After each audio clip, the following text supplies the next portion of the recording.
Ilang araw pang namalagay sina Angeline at Denver sa Korea, kung san-san pa sila namasyal doon at talagang na-enjoy naman nila ang pagpunta nila ng Korea. Na-relax din sila kahit papano at nakalimutan nila kahit papano ang kanilang mga problema. Ayos na ba yung mga gamit mo? Tanong ni Denver kay Angeline. Pauwi na kasi sila ngayon ng Pilipinas.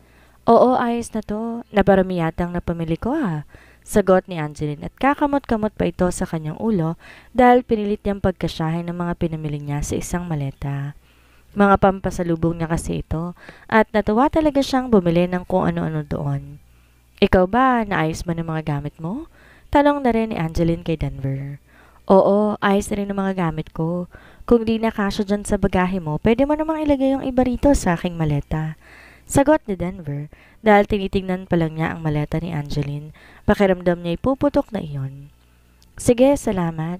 Pero tingin ko naman, ayos na to dito. Sagot ni Angeline. Ang mabuti pa, kumain muna tayo bago tayo umalis. Maaga pa naman. Pag-aaya ni Denver kay Angeline. Sige, mabuti pa nga. Hay, mamimiss ko rito. Napakaganda pala talaga dito sa Korea. Nakangiting sabi ni Angeline. Tama ka, napakaganda pala talaga dito.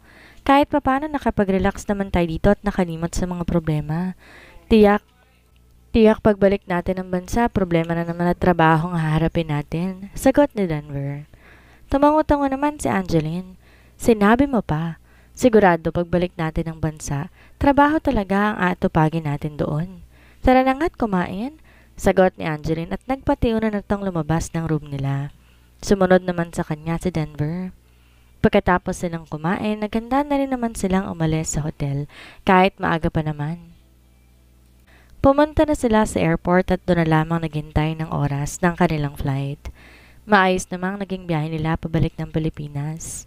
Pagdating nila may naghihintay na sa kanila na sasakyan na pinadala ng mommy ni Denver para sunduin sila. Sa bagong bahay ba na sinasabi mo tayo didiretso? Tanong ni Angeline kay Denver dahil iba na ang tinatahak nilang daan.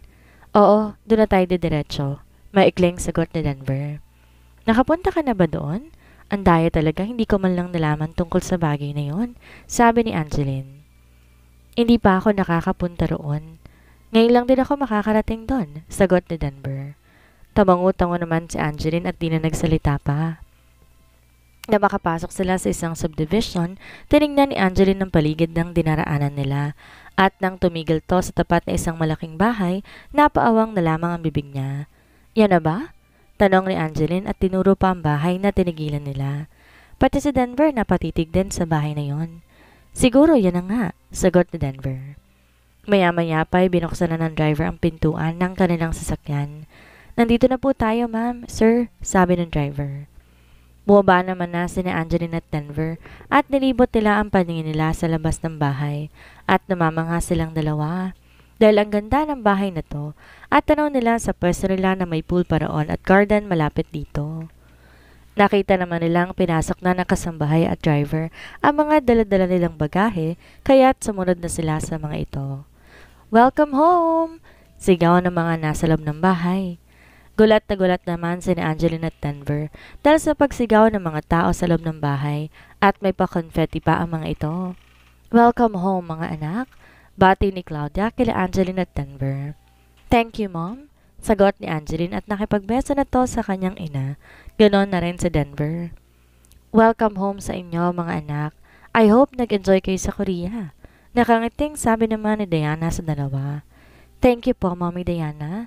Opo, nag-enjoy po kami sa Korea, sagot ni Angeline at nakipagbeso na rin sa kanyang biyanan. Thank you, Mom, sagot din ni Denver at nakipagbeso na rin sa kanyang ina. I hope na magkaroon na kami ng apo. Nagagalak na sabi ng mommy ni Diana. Bigla naman parang nasamid ng sariling laway niya si Angeline at si Denver biglang natigilan dahil sa sinabi ng mommy niya. Mom! Saway naman ni Denver sa kanyang ina. Why? Excited lang kami sa magiging apo namin, di ba Mars? Tatawa-tawang sabi ni Diana. Oo nga naman, malay natin di ba? Nakagawa na kayo ng apo namin? Tatawa-tawa rin na sabi ni Claudia. Pinanlakihan naman ng mata ni Angeline ang kanyang ina. Mom! Saway na rin ni Angeline sa kanyang ina. Tatawa-tawa naman sina Diana at Claudia dahil sa naging reaksyon ng dalawa. Hay nako, kumain na nga tayo na makapagpahinga na kayo. Alam namin na pagod kayo sa biyahe, sabi ni Diana. Tama, halina kayo dito. Nagpaluto na kami ng makakain natin. Sabat na rin ni Claudia. Iiling-iling naman na sumunod sina Denver at Angeline sa kanilang mga ina. Sinalubong pa sila ni na Clifford at Roel, kaya binati na rin nila ang mga to. Kamusta pala ang bakasyon nyo roon? Tanong ni Clifford kila Angeline at Denver habang kumakain sila. Okay naman po, Dad. Nag-enjoy naman po kami ni Angeline. Nakangiting sagot pa ni Denver sa ama niya. Tumangu-tango naman si Clifford dito. Pwede naman kahit next week na lang bumalik sa trabaho mo, Denver. Ang mabuti pa, dito ka na muna kasama ng asawa mo, sabi pa ni Clifford. Ikaw din, Angeline, kahit di ka na muna pumasok, okay lang naman, sabat na ni Roel. Naku, Dad, sa isang araw, papasok na rin po ako. Nakakapag-relax naman po ako sa Korea, kaya okay lang po na pumasok na ako, sagot ni Angeline. No, Angeline. Mabuti pang dito ka na muna para makasama mo pang asawa mo, lalo na't bagong kasal pa lamang kayo, para mas lalo maging palagay ang loob mo sa kanya, sagot ni Roel. Tama si Roel, para makapagpalagay na kayo ng loob ni Denver, ang mabuti pa dito na muna kayo, sabat na rin ni Clifford. Ang apo namin ha? Ngiting-ngiting sabat na naman ni Diana. Iiling-iling naman si Denver dahil sa inaastan ng kanyang ina. Talagang hindi nito makakalimutan ang pagsasabi ng apo. Wala na rin namang nagawa si Denver at Angeline dahil ayaw na silang pabalikan sa trabaho ng kanilang mga ama, kaya hinayaan na lang nila ang mga ito. Nasa bahay lamang nila ngayon si Christine. Tamad na tamad siyang kumilos ngayon ni kahit paglabas ng kanilang bahay ay kinatamaran na rin niya. Halos maghapon na siyang nakahilata sa kanilang bahay. Sa kanyang kama, maya-maya pa ay nakaramdam siya ng gutom, kaya nagpa siya na lamang siyang pumunta sa kusina. Pagbaba naman ni Christine sa kanilang bahay, ay agad niyang nakita ang kanilang kasambahay. Manang, asan po sila mommy at daddy? Tanong niya sa kasambahay dahil pansin niya. Tahimik ang paligid at parang wala ang mga magulang niya. Ay, Ma'am Christine, wala pong mommy at daddy ninyo. Ang alam ko po, pupunta po sila sa bahay ni Ma'am Angeline ngayon? Sagot ng kanilang kasambahay. Kila Ate Angeline? Tanong niya ulit dito. Opo ma'am, yun po ang dinig ko kanina, sagot ng kasambahay. Tumangu-tango naman si Christine dito. Kung ganon, nakabalik na pala si Denver at Ate Angeline. Kausap ni Christine sa kanyang sarili. Bigla naman siyang nabuhay ng dugo nang malaman niyang dumating na pala si Denver, kaya magana siyang kumain kahit mag-isa lamang siya. Balak niyang tawagan tumamaya at makikipagkita siya rito. Pagkatapos kumain ni Christine, dali-dali na siyang bumalik sa kanyang kwarto at kinuha niya kaagad ang kanyang cellphone upang tawagan si Denver. Nakailang dial pa si Christine dahil hindi sinasagot ni Denver ang mga tawag niya. Ano ba, Denver? Bakit di mo sinasagot?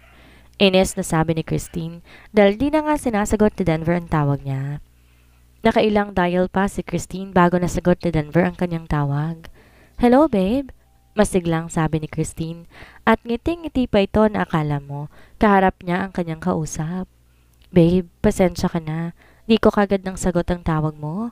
Kasama ko kasi sila mommy at daddy ngayon, pati na rin ang parents mo. Sagot ni Denver.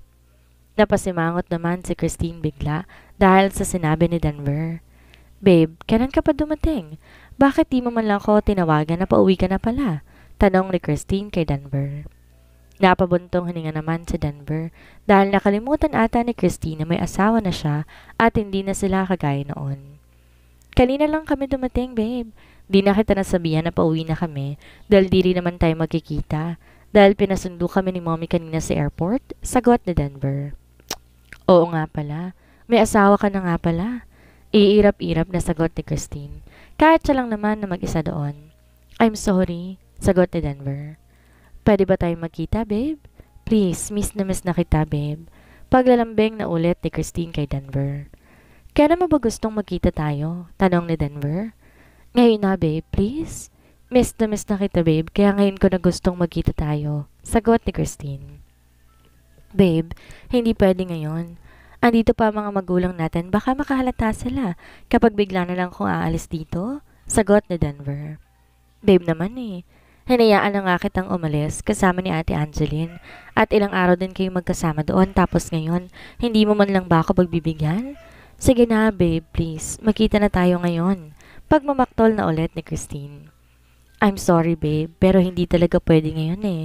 Babe, intindihin mo naman sana ako. Kasama ko pati ngayon ng mga magulang natin, kaya hindi ako po pwedeng basta na lang umalis dito. Hindi na kasi pwedeng basta na lamang tayo magkikita, Christine. Dahil delikado at baka may makakita pa sa atin na magkasama tayo. Sagot ni Denver. Lalo namang nainis si Christine dahil delikado. Baka may makakita pa. At makakasama niya na si Denver ngayon. Miss na kita, Denver. Napabuntong hininga na lamang ulit si Denver dahil hindi niya na alam kung paano pa ba niya mapapaliwanag kay Christine. Sumasakit na lamang ang ulo niya ngayon. Pagod pa naman siya dahil galing sila ni Angeline sa mahabang biyahe. Sa susunod na lamang tayo magkita. Christine, please, pagod pati ako sa biyahe ngayon. Sana naman maintindihan mo ako. Sagot ni Denver. Bahala ka na nga dyan. Galit na sagot ni Christine. Kay Denver, sa kabilang linya at ibinaba na niya ang tawag. Nakakainis, sabi ni Christine na maibaba niya na ang tawag nila ni Denver. Napabuntong hininga na lamang si Denver matapos siyang babaan ang tawag ni Christine. Naintindihan naman niya kasi ito, pero ano bang magagawa niya? Ikasama niya ngayon ng mga magulang dahil di naman siya po pwedeng basta na lamang aalis para lamang makipagkita kay Christine. Are you okay? May problema ba? Tanong ni Angeline kay Denver dahil napansin niya na bigla itong lumungkot at titig na titig to sa hawak-hawak na cellphone. Tumawag kasi si Christine. Gusto niya makipagkita ngayon pero hindi naman pwede dahil nandito ang mga magulang natin. Baka magtaka sila kapag bigla akong umalis ngayon. Sagot ni Denver. Tawang-utango naman si Angeline kay Denver. Naiintindihan kita. Nako Denver, habaan mo pang pasensya mo sa kapatid mo. Dahil minsan niya lamang nakita si Christine na magalit, pero mabilis din naman tong nawawala. Siguro hindi mo pa nga talaga nakikilala ang tunay na ugali ng kapatid mong yon. Kasi sadyang mabait siya kapag nandyan ka eh. Pagpapatuloy pa ni Angeline. Siguro nga, pero mahal ko si Christine kahit ano pa siya, sagot ni Denver. Tumangutango naman si Angeline dito. Mabuti naman kung ganon. Basta kapag nakita mong ugali niya, habaan mo talagang pasensya mo ha? Dahil ako sanay na ako sa kapatid kong yan, sagot ni Angeline. Di na rin naman nagtagal pa ang mga magulang nila doon dahil gabi na rin naman at kailangan na nilang umuwi. Gusto na rin naman makapagpahinga ni Denver at Angeline dahil pagod na rin sila sa mahabang biyahe nila. Ramdam na nila Denver at Angeline ang pagod nila ngayon mula sa mahabang biyahe kaya gusto na nilang magpahinga. Umakyat naman na sila sa taas ng kanilang bahay at pagkarating nila sa tuktok ng hagdan, nagkatinginan silang dalawa. Saan ang kwarto mo? Tanong ni Angeline. Kakamot-kamot naman sa ulo niya si Denver dahil hindi niya rin alam. Hindi ko rin alam. Papasukin na lang natin tong kwarto rito, sagot ni Denver. At nagpatiunan ng maglakad papunta sa mga kwarto noon. Inisa-isas nila ang mga 4 na pinto na meron doon. Una nilang pintong nilapitan ay nakalak din. Ganon din ang pangalawa at ang pangatlo. Nagkatinginan sila dahil isa na lamang ang di nila nabubuksan ang pinto at pagpihit ni Denver sa doorknob, tuwang-tuwa siya na magbukas iyon. Pero nagkatinginan ulit sila. Nang pagpasok nila ay na-realize nila na iisa lamang ang bukas na kwarto. Nasaan ba mga susi dito?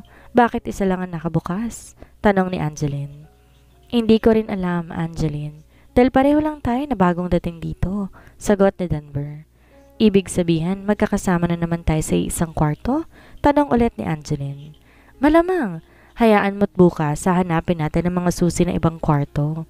Pero sa ngayon, gusto ko nang magpahinga dahil napagod talaga ako sa biyahe kanina. Sagot ni Denver at dumiretso na ito sa sofa roon sa loob ng kwarto na iyon. At isa-isa niya nang hinubad ang kanyang suot na damit at tayong boxer shorts na lamang ang natira. Nilibot naman ni Angeline ang paningin niya sa loob ng kwarto dahil ang laki nun at sa tingin niya ito ang master's bedroom. Nang mapagawi ang tingin niya kay Denver, ay napatitig siya rito dahil naka-boxer shorts na lamang ito. Wala ka bang balak na magpahinga? Pukaw ni Denver sa nakaturo lang si Angeline. Napakurap naman si Angeline nang marinig niyang nagsalita si Denver. Talaga bang ugali mong maghubad na lang ng damit mo kung saan-saan? Hindi ka ba pwedeng sa banyo na lamang maghubad? Iirap-irap na sabi ni Angeline at tinalikuran niya na si Denver. Iiling-iling naman si Denver dito at siya na may kumuha na maisusuot niya ng damit sa pagtulog. Matapos silang makapaglinis ng katawan at makapagbihis, dumiretso na sila sa kanilang higaan at medyo malaki naman iyon. Nagulat naman si Denver dahil naglalatag naman na ng unan si Angeline sa pagitan nila. Angeline, kailangan ba talaga ng ganyan? Tanong ni Denver kay Angeline na patuloy nag-aayos ng unan sa pagitan nila. Oo, Denver, kailangan ito. Matulog ka na lang dyan? Sagot ni Angeline at nahiga na rin siya. Natatawa na lamang si Denver sa ginagawa ni Angeline. Agad naman silang nakatulog na dalawa dahil sa pagod. Samantala naman, pagkatapos niyang patayin ang tawag nila ni Denver, nag-isip naman siya kung ano naman ang pupwede niyang gawin ngayon para naman mawala ang inis niya. Naisip niya kaagad ang kaibigan niyang si Candy. Agad niyang i-denial ang number ni Candy at ilang ring lamang sinagot na kaagad nito ang tawag niya. Hello, Christine. Anong kailangan mo? Agad na tanong ni Candy. Paano mo nalaman na may kailangan ako sa'yo? Tatawa-tawang sagot ni Christine dito. Tingnan mo naman at this oras na ng gabi. Tumawag ka pa, malamang may kailangan ka sa akin. Ano yon? Sagot ni Candy. Dahil nga kilala niya na si Christine at dito tumatawag ng basta-basta na lamang lalo at gabing-gabi na. Tara, samahan mo naman ako. Treat ko, sagot ni Christine. Saan ba? Tanong ni Candy. Bar. Agad na sagot ni Christine. Agad din namang napangiti si Candy sa kabilang linya. Sige, ngayon na ba? Tanong ni Candy. Oo, ngayon na. Dadaanan na lamang kita dyan ha? Sagot ni Christine at agad nang pinatay ang tawag at nag-ayos na siya agad para makaalis na siya. Pag alis ni Christine, wala pa rin ang kanyang mga magulang. Malamang, nandun pa rin ito kay ni Angeline, kaya mas lalo lamang siyang naiinis. Pagdating naman ni Christine sa bahay ni Candy, nakahanda na to, tinihintay na lamang siya. Nakaalis din kaagad sila at nang pumunta sa isang bar doon. Pagkaupo nila ay agad na silang umorder ng kanilang mga maiinom. Anong meron at bigla ka yata nag-aya ngayon dito? Tanong na ni Christine kay Candy dahil kanina pa ito walang imik. Bumuntong hininga muna si Christine bago nagsalita. Dumating na sila Ate Angeline at Denver. So, nagsa-celebrate tayo ngayon dahil nakabalik na sila. Ganon ba yon? Sagot ni Candy. Sinamaan naman ng tingin ni Christine ang kanyang kaibigan. Siya nga, bakit naman ako magsa-celebrate? Ano ko, masaya para sa kanila? Iirap-irap na sagot ni Christine kay Candy. Ano nga kasi? Bakit di ka na lang nakipagkita kay Denver ngayon? Di ba miss na miss mo na yon? Sagot ni Candy sabay inom sa hawak-hawak na alak. Yun na nga eh. Hindi kami pwedeng magkita ngayon ni Denver dahil andun sa namamatad sa kanila kaya hindi siya makaalis. Kunot noong sagot ni Christine kay Candy. Nagsiselos ka. Nako Christine, wala rin naman magagawa yung selos mo dahil kasal na si Denver sa Ate Angeline mo. Pang-asar ni Candy kay Christine. Lalo namang nainis si Christine at sinamaan niyang lalo ng tingin ang kanyang kaibigan. Napansin naman kagad to ni Candy. Wow! Kalma, Christine. Binibiro lamang kita. Sabi pa ni Candy dahil masama na talaga ang tingin sa kanya ni Christine at alam na niya ang ugali nito kapag nagagalit. Kung mga asar ka lang din naman, Candy, umalis ka na dahil baka ikaw pa bang magbubuntunan ko ng inis ko, sabi ni Christine. Okay, fine. Titigil na ako. Sumusukong sagot ni Candy sa kaibigan. Nagtagal naman sina Christine at Candy doon sa bar. Hindi masyadong umiinom si Candy dahil baka hindi sila makauwi ni Christine kapag sinabayan niya ito. Bakit hindi ka umiinom ha? Sabayan mo ako, sabi ni Christine na nabubulol na sa kalasingan. Hindi kita po pwedeng sabayan, Christine. Baka hindi tayo makauwi nito. Sige lang, baka hindi kita pigilan sa pag-inom mo, sagot ni Candy.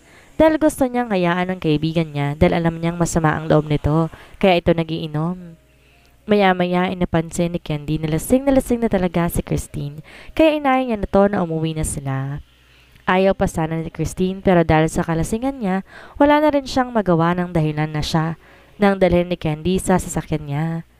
Inihatid naman ni Candy si Christine sa bahay nito.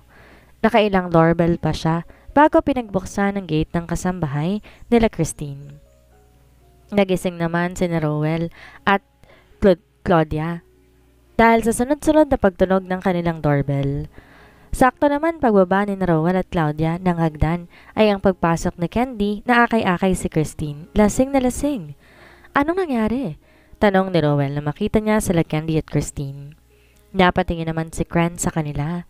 Tito, pasensya na po kung nagising ko po ata kayo. Inihatid ko lamang po si Christine. Sagot ni Candy. Agad namang nilapitan ng mag-asawa si Christine. Ano ka ba namang bata ka? Bakit ka ba naglalasing ng ganyan? Nag-aalala lang sabi ni Claudia kay Christine. Wala namang naging tugon dito si Christine dahil lasing na nga ito. Salamat iha sa paghatid kay Christine. Kami nang bahala sa kanya. Baling naman ni Claudia kay Candy. Sige po tita, tito, aalis na po ako. Sagot ni Candy. Sa kanya tinalikuran ang mga magulang ni Christine. Napabuntong hininga naman si Claudia nang sila na lamang ang nandoon. Alam niyang hindi pa rin nakaka-move on ang anak kaya eto, nagiinom. Inalalayan naman ng mag-asawa si Christine hanggang sa makarating sa kwarto nito at inasikaso pa to ni Claudia bago siya natulog. Kinabukasan nagising si Angeline, mataas na ang sikat ng araw. Napahawak pa siya sa ulo niya nang bumangon siya dahil bigla itong sumakit. Nang mahimasmasan siya, nilibot niya ang kanyang paningin kung nasaan ba siya dahil wala na siyang matandaan sa nangyari kagabi. Ang huli niyang naaalala ay nasa bar silang dalawa ni Candy. Di niya matandaan kung paano ba siya nakauwi. Gising ka na pala anak, sabi ni Claudia kay Christine. Napatingin naman si Christine sa kanyang ina na bagong dating. Mom, paano po ako nakauwi kagabi? Tanong ni Christine. Inatid ka ni Candy dito anak. Bakit ka ba naman kasi nagpakalasing kagabi? Sagot ni Claudia. Di naman nakaimik si Christine. Alam kong anak, mahirap pa rin para sa'yo. Nakasal ng ate Angeline mo at sa Denver. Pero anak, wala rin naman tayong magagawa eh. Marami pa naman dyang iba, makakahanap ka pa naman ng taong mamahalin mo. Sabi pa ni Claudia. Pero mom, mahal na mahal ko po si Denver. Sagot ni Christine. Naawa namang tinignan ni Claudia si Christine at tinawakan pa niya to sa pisngi. Anak, kasal na sila ng ate Angeline mo at kailangan mo yung tanggapin. Alam kong mahirap tanggapin pero kayanin mo anak, please. Sagot ni Claudia. Pero mom, mabuti pa bumangon ka na dyan at kumain ka na muna para may lakas ka ha. Halika na. Pagpuputol ni Claudia sa sinasabi ni Christine. Kaya inaya na lamang niya ito na kumain na muna dahil alam niyang di naman to titigil at ipagpipilitan na naman ito na mahal niya si Denver. Wala namang nagawa pa si Christine kundi sundin ang kanyang ina dahil masakit pa rin talaga ang ulo niya ngayon. Sa bahay naman ni na Angeline at Denver, naninibago pa silang dalawa dahil hindi naman sila sanay na magkasama sa bahay. Pagising pa lang ni Angeline, naninibago pa rin siya na pagkagising niya sa Denver kaagad ang nakikita niya. Ganoon din naman si Denver. Hindi siya sanay na si Angeline ang kasama niya sa bahay. Good morning! Bati ni Denver kay Angeline nang bumangon ito sa pagkakahiga. Good morning din sa'yo. Sagot naman ni Angeline habang nag-iinat pa. Anong balak mo ngayon? Hindi pa tayo pinababalik sa trabaho natin, sabi ni Denver. Siguro dito na lang muna ako sa bahay. Maglilibot-libot na lang muna ako dito. Ikaw, anong balak mo ngayong araw? Sagot ni Angeline at bumangon naman na siya. Dito na lang din muna ako. Medyo nahihilo pa rin kasi ako eh. Sagot ni Denver. Tumango-tango na lamang si Angeline kay Denver. Bumangon na naman silang dalawa at nag-ayos ng kanilang mga sarili bago lumabas ng kanilang kwarto. Dahil nga bago pa lang sila sa bahay na yon, wala pa silang kasambahay, kaya't sila na lamang ang naghanda ng kanilang kakainin. Iniinit na lamang nila ang mga natira nilang pagkain kagabi. Pagkatapos silang kumain, naglibot-libot sila sa buong bahay. Namamangha naman silang dalawa dahil ang ganda talaga ng bahay na yon. Ang ganda naman ng bahay na to. Di ba masyado naman na yatang kalabisan tong binibigay ng magulang mo sa atin, Denver? Sabi ni Angeline kay Denver nang makarating sila sa garden. Okay lang yan, Angeline. Kilala ko si Mom kapag gusto nun, ibibigay isang bagay, pipilit niya yun, kaya kung gusto niya talaga tong bahay, na ibigay sa atin, wala tayong choice kundi tanggapin na lamang to. Sagot ni Denver. Ganun ba? So wala pala talaga tayong choice kundi tanggapin to. Pero sobrang laki naman yata ng bahay na to para sa atin. Okay lang naman yung simpleng bahay lang eh. Sagot ni Angeline. Hayaan mo na at nandito rin naman tayo eh. Wala na rin tayong magagawa pa. Siya nga pala, sabi ni Mom, darating mamaya ang magiging kasambahay natin. Sagot ni Denver. Okay, pero alam mo, okay lang naman sa akin na wala tayong kasambahay. Kaya ko naman maglinis ng bahay eh. Sagot ni Angeline. Hindi pwede, Angeline. Masyadong malaki tong bahay para ikaw ang maglinis. Saka baka magtampo lang si Mom kapag di natin tinanggap ang kasambahay na pinadala niya. Sagot ni Denver. Tumangutang na lamang si Angeline at hindi na lamang nagsalita dahil wala na rin naman pala siyang magagawa pa. Nagpatuloy pa sina Denver at Angeline sa pag-iikot sa loob at labas ng kanilang bahay. Manghang-mangha pa rin sila sa ganda ng bahay na binigay sa kanila ng magulang ni Denver. Kompleto na rin ang mga gamit doon at wala na halos silang kailangan pang bilhin ng mga gamit sa bahay.